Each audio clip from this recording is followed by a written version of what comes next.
अस्सलाम वालेकुम, मैं हूं शहबाज सईद और आप देख रहे हैं खबर विद शहबाज। सऊदी अरब की आज की अहम खबरें इस तरह हैं। पाकिस्तान में मौजूद सऊदी एम्बेसी की तरफ से एक सर्कुलर जारी किया गया है जिसके ज़रिए ये बताया गया है कि सऊदी अरब जाने वाले अफराद सिर्फ इन 7 लेबॉर्ट्रीज से ही कोरोना टेस्ट करवाएं।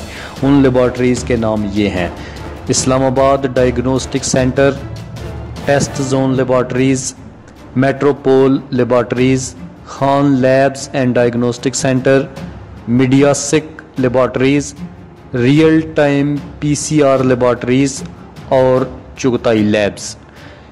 इन 7 लेबॉर्ट्रीज से ही सऊदी एम्बेसी की तरफ से कहा गया है कि कोरोना टेस्ट करवाए जाएं। यहाँ पर ये बात भी बता दें कि ये तमाम लेबॉर्ट्रीज़ पाकिस्तानी की मशहूर व मारूफ लेबॉर्ट्रीज़ हैं और तकरीबन तमाम शहरों में इनकी ब्रांचें मौजूद हैं। दूसरी अहम खबर ये है कि सऊदी अरब में अब नमाज के औकात के दौरान दुकानें और कारोबारी सरगर्मियाँ जारी रखने की इजाज़त दे दी गई है। सऊदी ईवान सनत व तजारत के सरबराह की जानब से जारी एक सर्कुलर में कहा गया कि ममलकत में तमाम तजारती मराकज़ और कारोबारी सरगर्मियों को नमाज के औकात के दौरान खुला रखने की इजाज़त दे दी गई है। तो ये थी अब तक की अहम खबरें। मज़ीद खबरों के लिए चैनल को सब्सक्राइब करें। दुआ में याद रखिए। अल्लाह हाफिज़।